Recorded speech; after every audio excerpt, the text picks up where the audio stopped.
Well, there it is, folks. Happy Friday.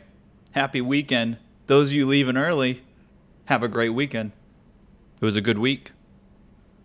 Those of you here, that was quite the close. What do you guys think about that close? Do we have any ideas?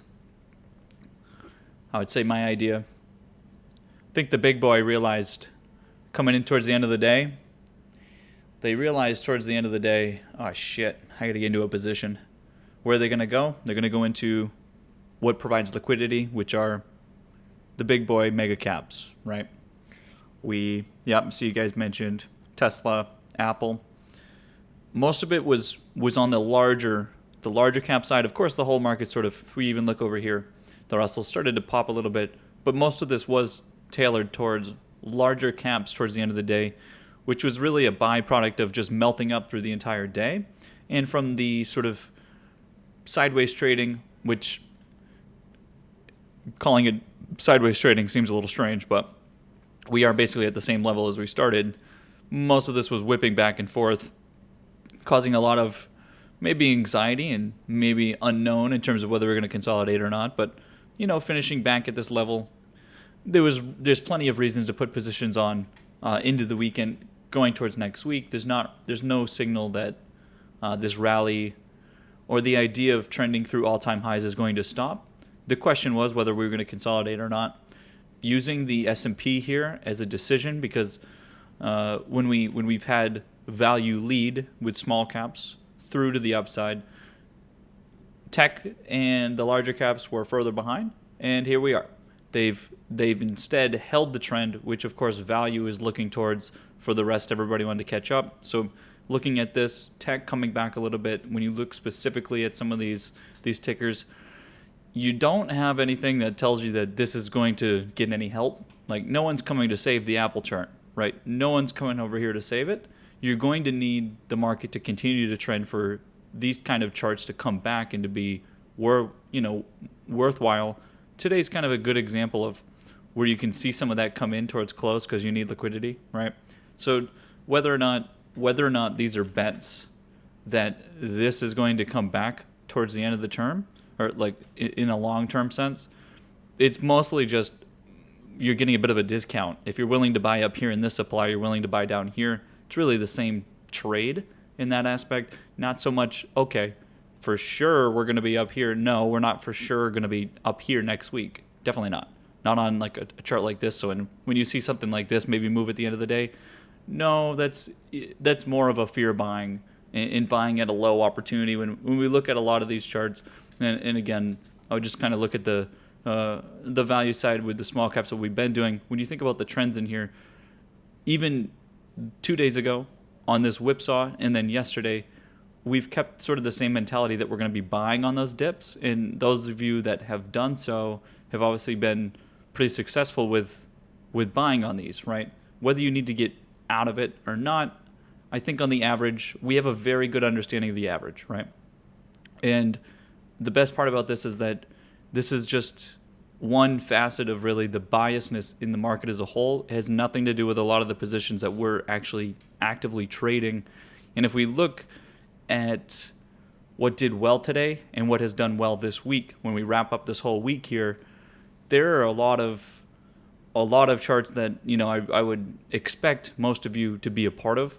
And again, a lot of these are newer charts. I think the Chewy chart from buying on this dip here on this day is a great lesson in terms of, if you weren't a part of this trade, to understand why we bought on the pullback, why we understood that the speculation was that it was going to go further to the upside, and capturing this move here today. This kind of trade to learn from this week, right? You want to go back and look at some things from this week. This is the kind of trade that, just in hindsight, it's easy to see now, but what was important was that in the moment it was also something that we saw and took advantage of. And we have a few charts like that I think we can sort of mention here. Want to just mention again quickly that most of the charts from this week did very well. So again, if you didn't get a part of those, I would go back and take a look at those, see maybe what you could have done in terms of some of these charts. Again, everything that was more on the newer side, newer breakouts did well. Again, that was due to the market 2 weeks ago pulling back. We went into a short-term trading sort of situation, and then everyone started going long, and we really put on quite the rally here. So again, I would go look at those charts if you didn't. Going through some of these charts, the lit chart, something like this moving today, again, just shares here, but understanding why something like this would move. The big emphasis on bile this week, as we go through, FSR obviously being something a little bit different here. As we go through here and seeing some of the bios that did well, EH is another break that every single time it's done this consolidation into a break, understanding that you don't need to even understand what this company is, what the ticker is, just this chart pattern itself, this consolidation into a break, consolidation into a break, consolidation into a break, into a break, consolidation into a break, this kind of thing. Just going over this again and again and seeing that and understanding that you can be a part of this move every single time and find out what's, maybe holding you back. Again, a big emphasis on bios, so you're going to see a lot of bios that continue. Our trading style for bios this week was to be short term, so nothing really getting pushed over the weekend unless it was an obvious trending situation, and that would be on the larger healthcare side. But bios sort of switching back and forth between them, something like this here, the Veru chart this week. You might have already forgotten this trade, but come Monday, we started trading this once again. If you remember from last week, this trade here, right? It was clear that something was happening, right? We talked about transitioning a lot last week, coming into this week, and then also being able to continue a trade. Just because you got out of a trade doesn't mean you can't get back in. Taking advantage of something like this, CRNT from the charts last night. Again, it's not so much. Listen, you could have made no money this week. I'm going to take a look at the profit section here, and before we keep going over charts, but you didn't need to make any money this week. I think what was more important this week was what you could have learned from some of the charts, from some of the pullbacks in the market, realizing what we do in terms of understanding that this week we were going to buy on fear. The week before the market kind of came down and pulled back, we sold everything on Monday, and we didn't even try to fight it, right? We didn't go, let's buy on the pullback. No. This week, though, what did we do? We never let it shake us. We continued to really, I would almost use the word screw around. We were kind of screwing around. We were holding long positions and jumping into new short terms and having some fun, right? And so you got to be able to understand when it's time to trade. I think it was an awesome week. I'm going to go through positions and everything. If you're heading out for the weekend, obviously have a great weekend. Going through the profit section here, see traded with 360, Glizzy Brine with the 535. And again, for some of these people coming from yesterday, maybe having a down day into a good day today is obviously something to look at. Obviously, pullbacks 2 days in a row into today. And even, I'm guessing for a lot of you, buying some things today, maybe being a bit down for next week. I think, especially with that close, I'm guessing some of you that didn't exactly buy on lows got a little excited come close for some of the possibilities. So keep that in mind. JJR with the 0. That's a pretty good way to finish the week. He had a great week. Put that in there. Ecto with minus 2.5 with good entry. So Ecto, a good example of somebody that likely bought on lows and is ready for that long push into next week and further. Spoon, minus 1%. It's obviously been putting a lot of points on. Got stopped out on entries today. That's not a problem. That means your system's working if you get stopped out, of course. What happened here? We got in the bullshit section. SPY all-time high today, question mark. Mobsky was one of the doubters with Tiger Shark, the doubters. But I'm guessing LSU Tiger Shark is happy with his Tesla, maybe possibly getting some bid come next week. Bag holding them shares. Anyways, for this week as a whole, let's just look at it through the market lens before we get into some positions. I think it's probably important to look at the bias first. So coming into this week, we had this entire rally, right? And finally, by the tail end of last week, Wednesday into Thursday, we understood that this is going long. And it's important to remember that because that actually shaped a lot of the reason why we bought so much in this area. Because at the end of last week, as we broke back into all-time highs, we understood that this was not a short-term situation like it was at the beginning of the week. So come from Friday, we continued to put positions on. Monday, we opened all-time high, right? We continue to open all-time high and trade all-time high. And even coming into Wednesday, we opened all-time high. right? We even opened all-time high on Wednesday. And remember about this relationship in terms of over here on the Russell 2000 with the small caps. This had pushed into a whole new level of supply, into a new channel, and it's important to continue to understand that by doing so, we've put ourselves onto a long trajectory. There's no such thing as consolidating back into here. We have a pretty good understanding that the consolidation, if this is one consolidating this move, that it was going to be up in these trends, which is why when this happened, if we go take a look at the intraday charts again, we were buying in here and we're buyers and pushing into next week, and understanding that this actually dictated a lot of the sectors that we played around and are pushing into next week, which you guys know those travel positions. I'd have to imagine you guys got pretty excited seeing these at close. These positions closing above support and really offering a ton of opportunities this week. If you didn't already have been, trading them from weeks prior, this looks like a golden opportunity when you think about possibly sort of trading sideways and pullbacks in terms of this week in the all-time high area, that these could really pop off and you want to be in position for them. So when you look at airlines as well, going into the weekend, I imagine just about everybody's in some sort of airline here going over the weekend for the opportunity of considerable gains that you do need to capture, because these moves that happen in here, this was a gap situation. These will be likely gap situations come next week. Again, I keep saying Monday, not Monday, come Tuesday, because again, no Monday, it's President's Day or whatever. Again, American holidays, who knows? So we do have the long weekend, but this come next week, it's hard to say on a lot of these charts that these are not going to be considerably higher, right? When you think about the moves that have been made, this has been a consolidation that we know is good for the upside. We always talk about, is it a bullish consolidation? When you think of those continuation wedges, something like this, but even more of like a dagger downwards, right? This is a bullish consolidation. This is not, you're not screwing around over here. No one's exiting long positions. Everyone's ready for the upside. And even some of these more bearish positions, something like this, we don't usually buy on something like this. This is not really our style to buy on here. We buy on support, of course, but we're not really buyers in normal circumstances here. I'm happy about entering on the support. I don't know about you guys. Something like this, I'm happy to enter down here. When you think about it, are we going to be lower than this come next week? I find it very doubtful. So in terms of getting cash involved, and that was a modal coming into today, just buy something. I would say there's a 90% chance that if you bought something at open, you would be up. I find it very hard to believe. Maybe some of you get stopped out, and that's fine.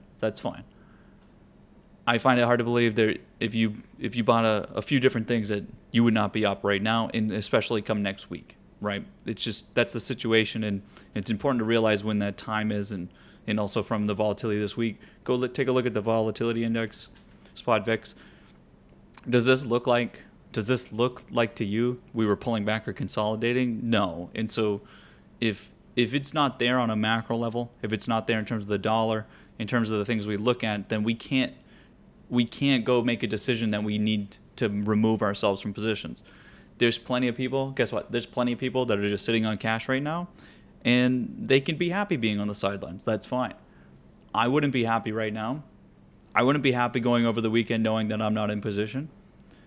If come Tuesday, the market decides to pull back and enter a consolidation, and I need to exit, that's fine. But I know going over this weekend, this long weekend, that being in positions in the sectors that we're in, I'm going to mention semiconductors again. Knowing that I'm in these positions and pushing them, I feel a lot happier and excited about the prospects come next week than I would be if I'm on the sidelines. I mean, I have some cash that's just sitting around, right? If you guys got some cash sitting around, you're probably like, well, shit, I kind of wish I put some of those into some positions here. Maybe even if you needed to get into something quick and you put it into tech. I talked about Amazon. How many of you got into the Amazon down here when I talked about this pullback into support? There's probably at least a few people in here that bought this. When you think about this move, we talked about it over here in the support. This pullback, this is something that if you're just following our rules and you don't think about different tiers and everything, this is just following rules. You can't get hurt on this trade. There's no way you can get hurt on this trade. There's absolutely no way that if you bought over here on support, you're getting hurt on this trade.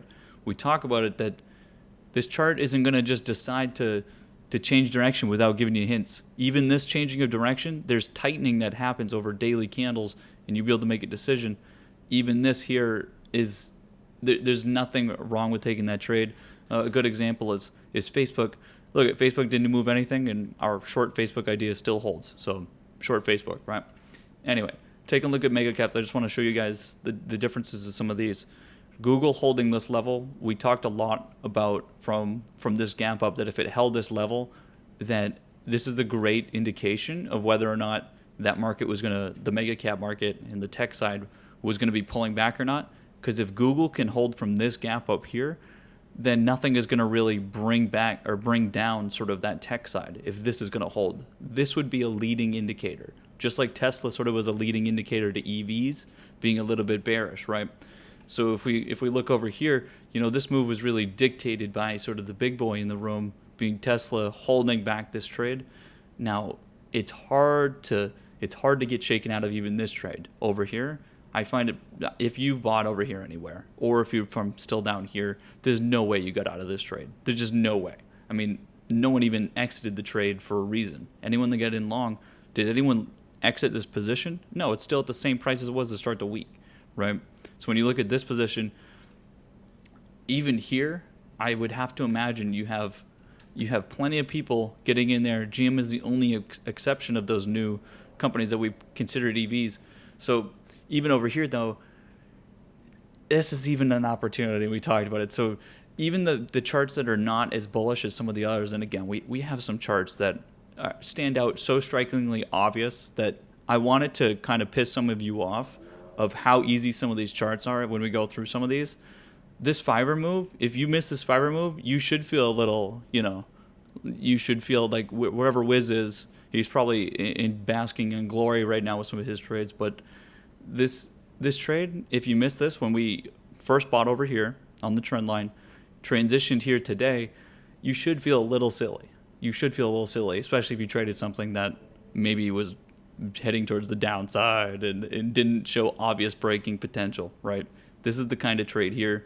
EXPI, I've talked about this move. This week, you had a new opportunity from up here when we took profit and entered a new trade here.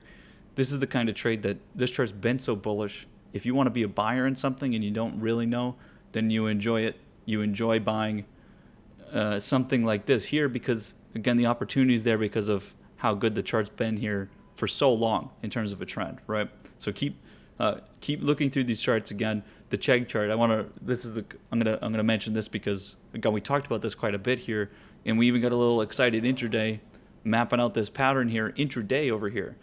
This candle presented so many opportunities, and when you get a volatility such as this here, while trading on trend lines, levels, the head and shoulders from back here, this is the neckline from that chart. We talked so much about the neckline here. We were trading it over here, but we really couldn't get in because it kept getting rejected. This opportunity, whether you only just took it today, you're going to feel a little kind of sick looking at it over here and realize that you could have just made 100% here today, right? So I want you guys to look through these charts this weekend, figure out, okay, well, yeah, maybe I should have got that trade. Maybe I should have got this trade, right? When we go take a look at charts like this solar, these charts have been just trending, and like I said, it's going to take a couple weeks. You're going to want to push these for a couple weeks. You need March, April dated contracts. There's no reason why you can't take some of these trades, SunPower being a really obvious one. This doesn't need to even move that much, but you're going to be able to push this trade, trend it. You're going to get your 100%. You will get your 100% if you stay with it and push these positions because nothing has changed. Pot stocks this week. If you missed the pot stocks this week, then you're probably not feeling the greatest either because you probably missed them the week before as well, right? And you may go, well, thank God I wasn't in there because now I missed this downside move. I mean, that's a little silly too because we had a lot of good indications on these charts, and using our transitions, we actually took advantage of this multiple times, and now we're laughing at the people over here, of course, because they're actually allowing us to get into a better price, knowing that come next week, that nothing's changed on these charts. So if you bought something down here today on some of these charts, or you're waiting until Tuesday to re-enter, maybe Wednesday, you know you're going to be able to get the same situation again because nothing has changed on these charts. That's what we always talk about with sort of the clean energy side of things, is that nothing's changed. And so even using the ETF here, I would say this would have been a great entry. We talked about it from Monday, that this move here, just getting into this position, it's very hard to get hurt on something like this, right? It's very hard to get hurt because, again, nothing has changed, right? The other big thing I want to mention is the home builder side. This move here, this is a longer term position, and so here's something that come next week you want to see, and we're going to look for a confirmation on this idea, is that we push this position over the weekend because it's a longer term trade. We've been pushing it since over here. We're looking to actually get further upside on a lot of charts, and as you go through some of these charts, you're going to see a lot of those vibes, and that's why most of the charts have actually continued, because they're getting a longer dated idea. FedEx from today, this chart here, this is one of those ones that you're going to feel a little silly next week if this chart reaches up here into the supply, because you're not even going to be able to capture it because it's probably going to be a gap situation. So when we think about gaps over weekends, this is a good example of a chart that it wants to get up here to this trend line. It had a very nice pullback from this move. It's continuing the trend. We have a good idea of what's happening here. This is the trade you wanted to be a part of. I talked about it this morning. We actually mentioned it back over here, but this was the entry here today. This kind of chart, it's going to be important to see because, again, you got to be in risking some to actually get paid on some of these charts. The other big one, retail stores. We talked about Gap a ton this week. GPS. I've talked a ton about sort of the Macy's chart and what it actually taught us a lot about the others, which is this move here. This move came first, right? This move came first, and it's sort of like the airlines as well, where AAL made that move, the other airlines made the move. This type of tightening here, you didn't need to get into this today on this chart specifically, but this should have told you to get in the other charts. When we look at some of the others, we look at like Urban here, these kind of charts. Being a part of these, you just have to be in there, right? You need to be pushing this over a longer term, and these are the kind of charts that you can get your cash working for you. We always talk about, you could have two different accounts in here. You could have someone with a $100,000 account and someone with a $25,000 account, right? But if the person with $25,000 is putting all their money into trades and let's say earning 100% on it, then that person making with a $100,000 account is only trading a portion of their account. This is where having your money in, it doesn't matter how much money you have if your money's not actually working for you, right? So you could be on a $100,000 account, but you only got, a few thousand in there at a time because you're kind of scared to get your money working. This is where when we talk about taking advantage, you've got to be able to get your money in there and always fighting for those gains, because otherwise you're not taking advantage of what you have. Right? Everyone has a different competitive advantage. Smaller accounts have the ability to get in and out of positions quickly. It's obviously a little harder to do that the more money you're trying to trade. So you need to find something that maybe you're not going to get as big of a reward because you can't risk as much. These type of situations, if you have a larger account, and as you do increase your account through compounding, you need to get larger and larger positions and spread out more and more. It's hard to get up to 100% in the market. This week is probably a hard one, but that's where if you actually took every single one of those opportunities where price pulled back this week, then you should be up to a point where you can go into next week and be 100% into positions. And I'm guessing that almost all of you, since the week prior with the rally that happened, were already in that situation. And the only reason you're sitting on any cash, and I'm going through sort of the most direct and sort of what would be the best case scenario, is that you transitioned, and so you have cash because you had taken so much profit that, that's the best case scenario, right? You transitioned and you had a lot of profit. So, oh yeah, of course my cash isn't working for me now. What are you talking about? So that would be a situation where, well, okay, well, of course, then you don't have cash because that's brand new, or don't have cash working for you because it's brand new cash. And so even in that situation, that would be best. That would be the best case scenario. GNMK, I'm going to bring up. Again, healthcare has been significantly well. If you missed this move this week, this is another one of those that, when we talk about and joke about alerts, this was an alert. This was an alert this week. We took it here. We transitioned yesterday on the trend. And depending on how you want to trade up here, the same thing applied, right? This is not a day that you need to transition on. This is the day, though, you're going to push the position. This was significant profit potential on trades such as this. Again, there was a lot of trades that, due to the market just sort of trading flat, a lot of these trades that otherwise maybe would have just continued trending, they get all the demand at once. And we talk about that a lot, where when the market's just sort of trading flat, maybe not getting a ton of demand, not that much volume, it's the charts that actually are doing well and in a breakout that actually end up getting even more demand, causing momentum, and everyone goes momentum trading.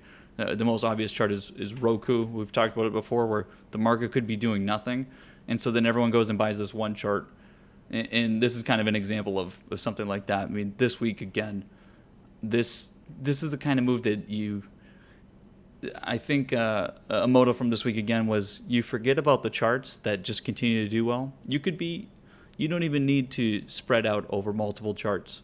You could just keep trading the same ticker over and over, right? There's charts out there that you could just keep trading that same ticker, and you'd be fine. You wouldn't even need to be here. You'd be sleeping all day, just pushing your position, right? There's clear breakouts on charts like this. Again, these are the charts that have zero or basically no difficulty on them, right? There's basically no difficulty. You know when the breakout happens. You can follow the trends. These are the kind of trades that you want to be a part of. It doesn't need to be your whole portfolio. It should be a part of it all the time, though. And you want to make sure, again, that was sort of a flavor of this week, was you don't want to forget about the charts that sort of have never stopped, right? They've never stopped. I'm going to mention the QFIN trade here again. I think I'm going to probably do something in terms of talking about this in terms of transitions once again, like we talked about transitions last week. Is this trade here this week, taking this breakout here on this trend line, transitioning on this trend, and understanding the way the channel works and the way you've actually entered a new level of supply and the way you need to now change the tone in which you're trading. We transitioned, took profit. We were looking to buy up here at the top of the trend. That didn't come, so we waited and we actually bought down here on the whip.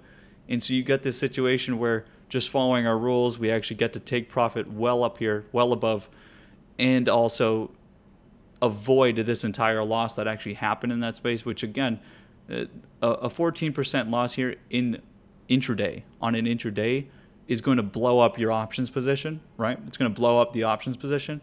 And so by using our transitions, taking profit, buying down here, and now pushing this position and continuing it, I mean, this is a feel-good chart. There's a few people that traded this, but probably not enough, right? Probably not enough for what it is. And again, this is a great example of transition. I'm just going to show you guys the intraday. The ability to take this trend line break here, take the profit here, buy on the whip. Again, you should be able to look at a chart like this. Maybe I can put on the 30-minute, make it a little bit more obvious. Is there ever any doubt on this chart, right? Was there ever any doubt? Again, the trend lines are a little screwed up on the intraday charts, but was there ever any doubt on this chart? Do you want to stop pushing this position? I mean, these are, in hindsight, I know it's a little bit more obvious, but again, when we're in this intraday, it also is obvious. It's just whether or not you pull the trigger or not and are confident with it. And again, usually it comes down to knowing the possibilities and following a discipline.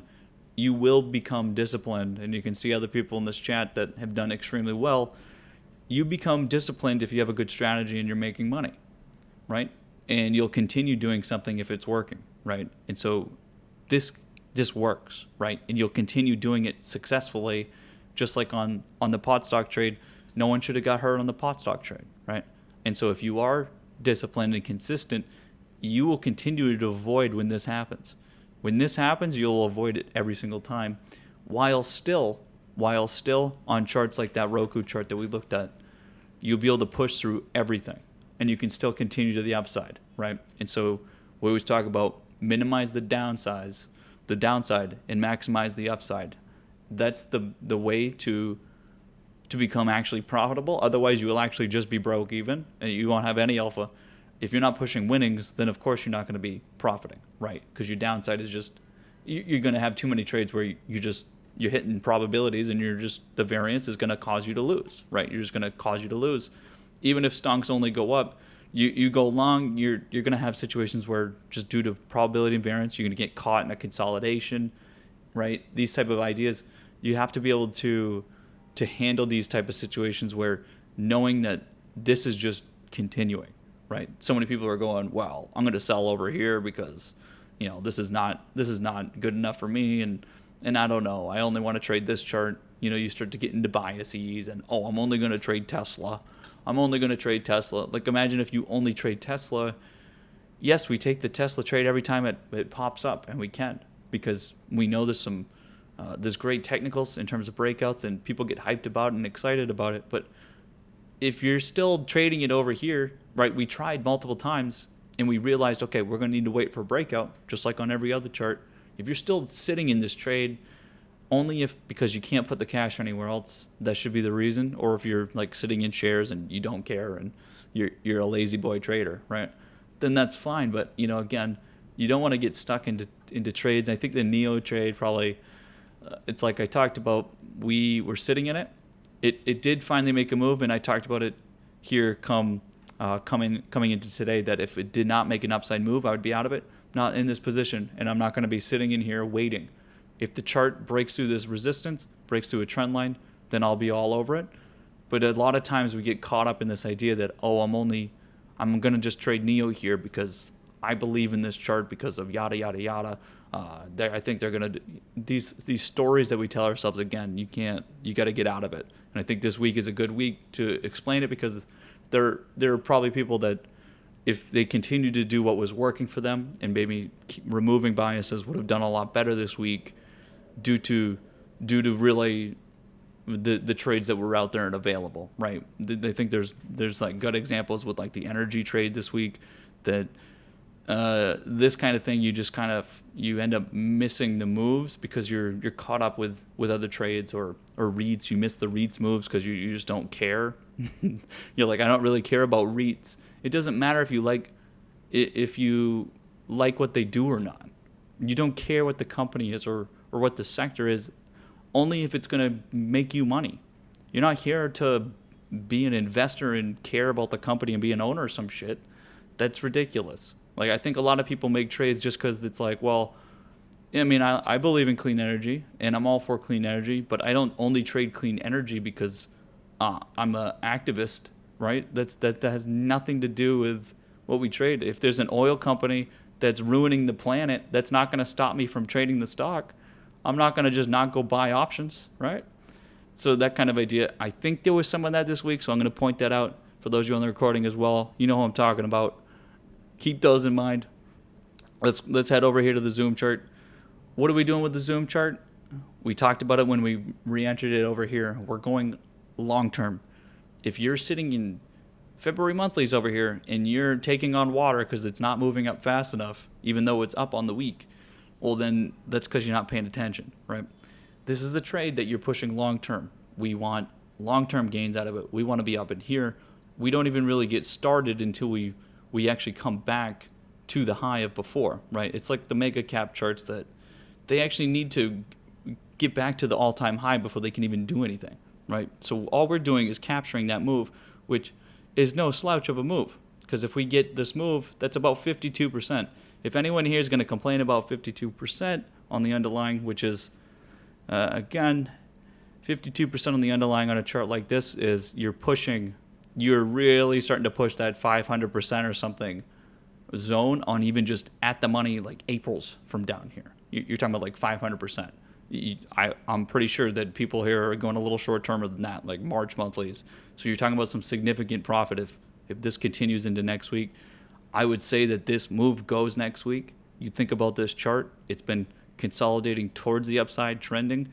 The tightening that's occurred here, unless it's breaking down, which again, very low probability of, then it should be putting a pretty big move on next week. So again, being a part of this trade, I think is sort of a sleeper trade that it has taken people a long time to come back to this.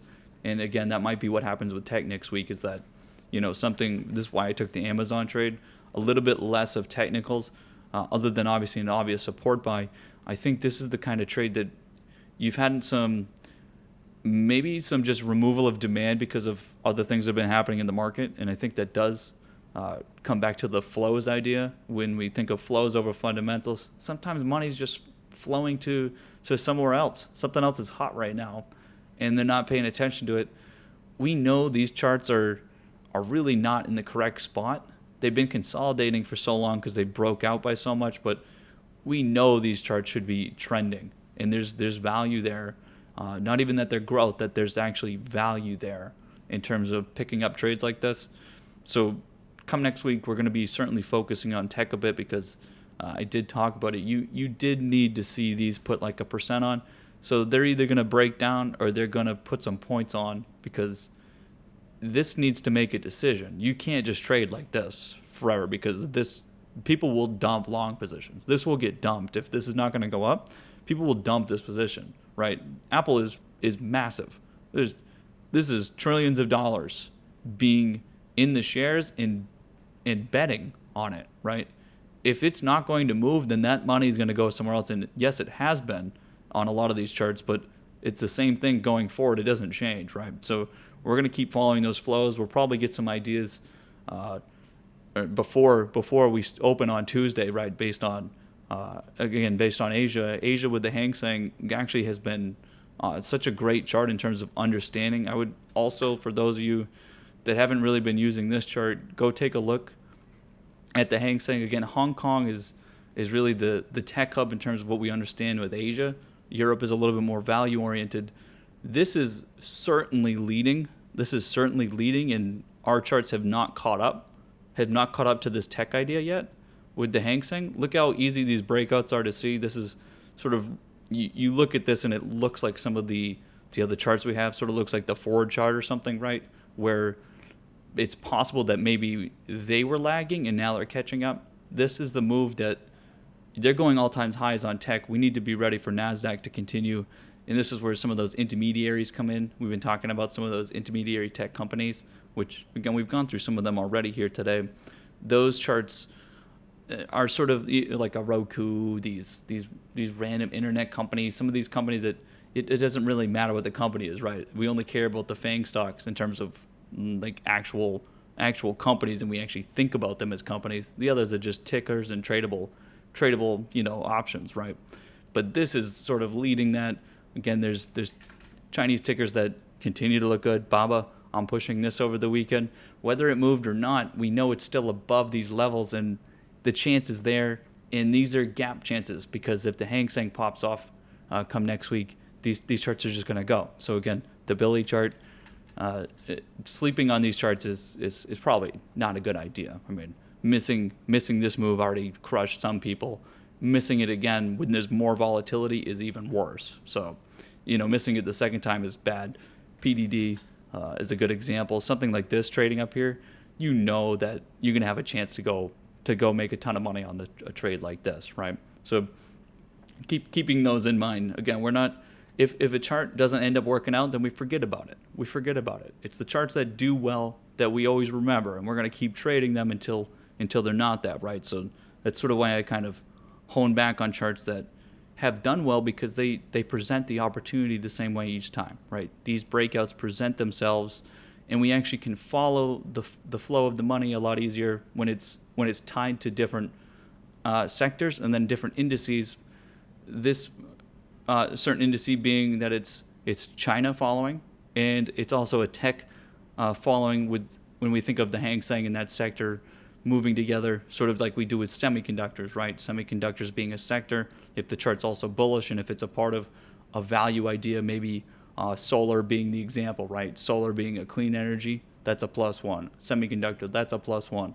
If it's one of the more in demand, one of those, that's a +1. These kind of ideas, we look for things that have multiple reasons why they're a good chart, along with the technicals there, right? Because that's the flow side.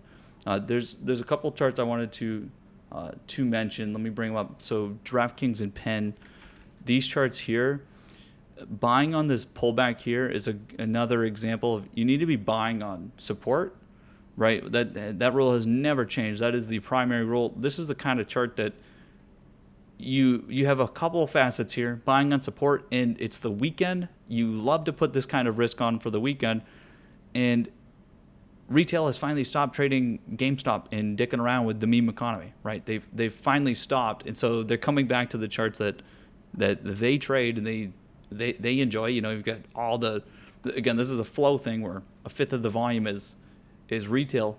These kind of charts you got to get a part of, because it's not just so much that everyone's doing it and so that's a good trade. No, it's because we're better than those traders. We know how they trade. We know when they're going to sell.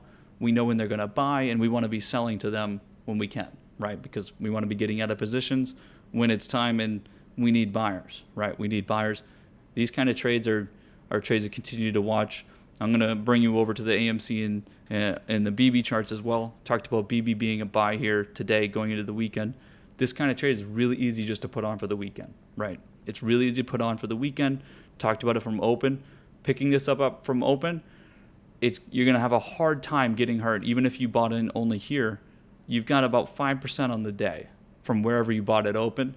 This kind of chart is a good example of what I talk about, where the gains you make from Friday are going to cover all of the risk over the weekend, and what you're actually risking for is a very significant reward that could come from next week by being in the position already, right? And so keeping these charts in mind, I talked about it this week.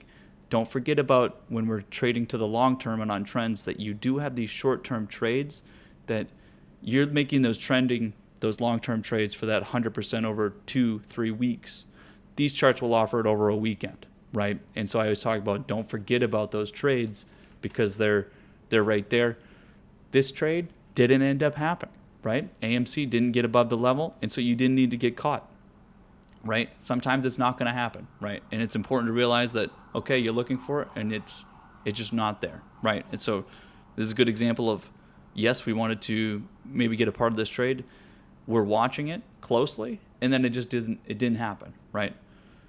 Good example of one of those charts where it's okay to have it on your radar and then for you not to get in. You don't need to force anything, because again, we don't force anything unless, we never force it. But if it's there in terms of the technicals, then we're buying, right? Then we're buyers. So keeping those charts in mind, I think, are going to be good examples again of next week. You're going to see these moves continue. Again, thinking of these charts like Viacom, like the Z chart from this week. I've gone over this chart enough, but these charts, you got to get a part of these. Look over these charts this weekend. See what happened with the Z chart. We've been talking about Z as a group for almost a year now. If you're missing this move, then, I mean, you're one of the few people in the group then. So that's not trading this chart, for instance, right? This is a move you got to get a part of. Again, this kind of trade, this is like a 25% move on the underlying. It has nothing on the move that it made so quickly, right? This was 100%. This was 100% trade on the options. That means you're 10,000. If you put $10,000 in this trade, you put $1,000 in the trade. You go do the math, right? Go do your math, right? That's the trade that you can make consistently by just following rules. And if you traded 10 charts this week that made that, and all of your money was in this week, well, then there you go. You just doubled your money this week. That's what we look for. We're not here to make the 2% a month and grind. No, we're gonna grind, and yes, you're not gonna make like some of these ridiculous goals out there to make, like, I don't know, 1,000% a year or something. That's your cumulative percent. You need to get that 100% average. That's what you're looking for on each trade, and you get consistency on trades. Then you can do it, but you're not going to do it if you make 100% trade and then the 90 other percent of your money, right? It was 10% of your money was in that trade, made 100%, but the other 90% is just sitting on the sideline. You're not making 100% at that point, right? And you'll have people that'll do that. They've got their entire portfolio sitting in cash, and then they make 1% trade and make 500% on it. No, you just made 500% on 1% of your money. You didn't make 500%, right? And so that's where you start to look at that average, and you figure out, okay, I got to put some more risk on. I got to make some moves and not get scared when a week like this happens. the good example of a week. I'm going to be posting quite a bit of stuff this weekend, guys.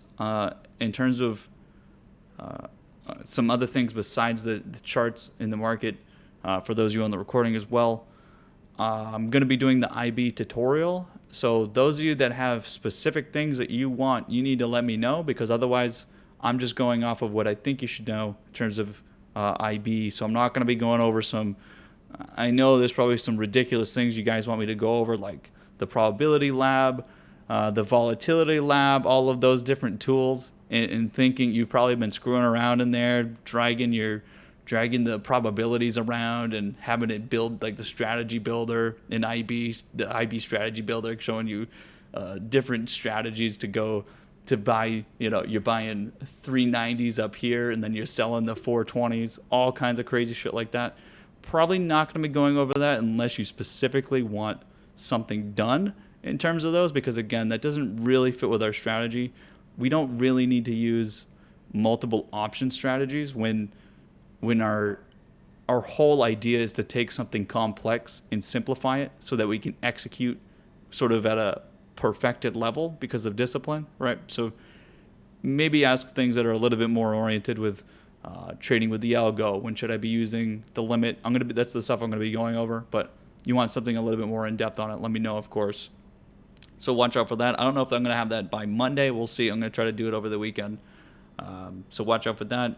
Maybe another video or something like that on some other ideas, talking about sort of the successful trades and then the trades we kind of screwed up.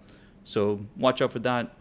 Have a great weekend, guys. This was a lot of fun this week. I like the weeks that offer us it doesn't need to always be great profit. It offers us a lot of lessons, right? And in understanding in terms of, okay, well, this was got a little scary in there or something, but it really wasn't, right? And it's overcoming that sort of emotional side and they're just numbers, right? It's just numbers. It doesn't need to be about money or anything like that, getting hurt. So I certainly had a good week.